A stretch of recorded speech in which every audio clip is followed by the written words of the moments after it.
Namaste. Welcome once again. Laura here.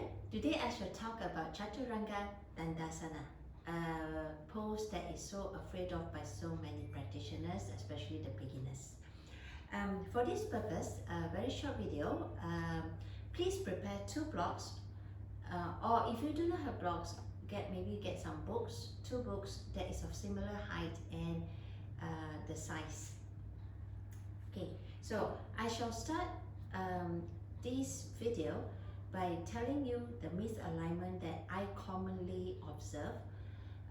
The list could be longer, but these are the main mistakes or misalignment that I see.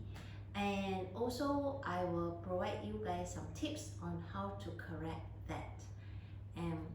Okay, so let's start with the list of the mistakes that I normally observe. First, normally we start from the neck, shoulders, elbows, your core, and your toes. So 5 things here. Yeah, from your body there are 5 things: your neck, your shoulders, your elbows, your core, and your toes. Okay, so I shall do the pose and show you how the misalignment comes about when you do the Chaturanga. So from there, I will also show you from the postures using the blocks to correct the mistakes. Okay, I am very particular about misalignment, and because the thing is, once we build bad habit into our practice, right, it become very difficult for us to undo. Not just that, when you do misalignment, in long run, you start to have problems with injuries, pains, and all this sort of stuff. So I can tell you, this is the last thing that we want when we practice our yoga. Okay, so I shall start with a misalignment. Yeah, I put this aside first, and I shall stand in downward facing dog. Okay, when you do downward facing dog, remember, for beginners, when your hamstrings are very tight, you can bend the knees. Try to move your head between your hands. Okay, your heel may go out. It's quite common. So slowly over the time, your heel, press your heels down. Create a little suction with the fingers, with the mat, and push the floor away from you. Okay, now from here, slowly turn the gaze towards your navel. Engage the core. Okay, and lift up. Okay, I'll start with the mistakes first, yeah? Okay, you lift up. So from here, you lift up, right? You start to stand on top of your toes. And you create an arch with your back, you tilt your tailbone up.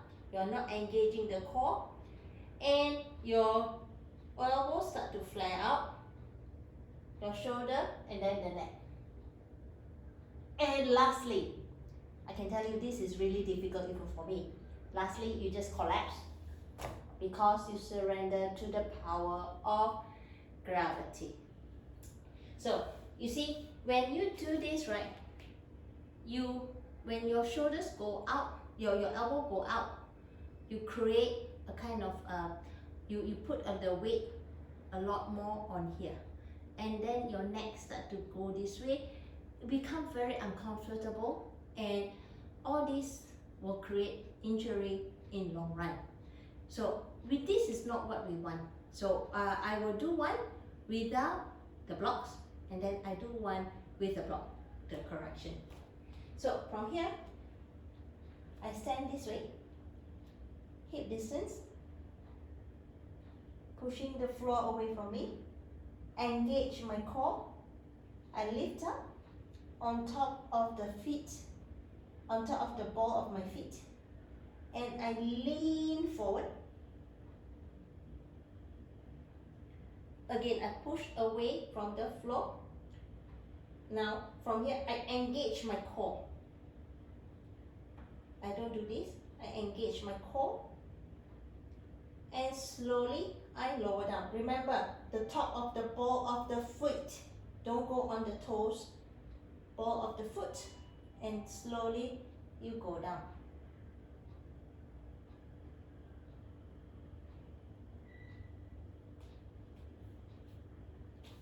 So, how do you do this? Is it difficult? Yes, of course it is. You have to build the strength over the time. So how do you do this with the block? Okay, I shall place the blocks on top of the mat and place my fingers, my middle finger, touching the blocks. And I shall stand in downward facing dog. Okay, now from here, I lift up my heels on top of the ball of my feet and I lean forward.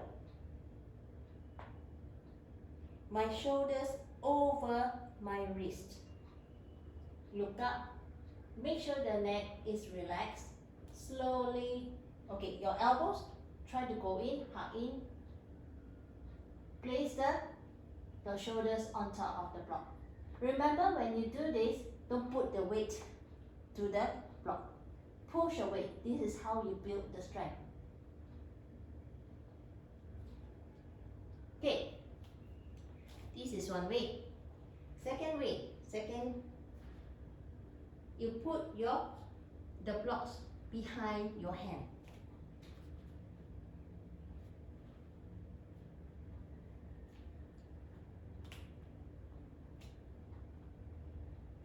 Okay, when you put the blocks behind your hand, and when you go down, if your hands are not in straight line, meaning that your elbows are not stacking on top of your wrist, the blocks will drop, it will move.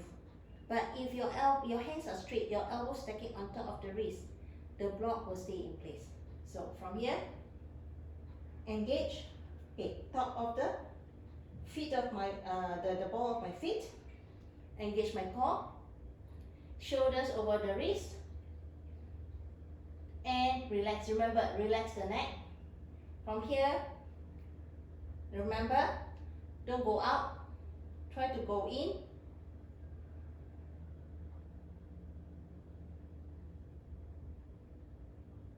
Okay, remember your toes, yeah? And down.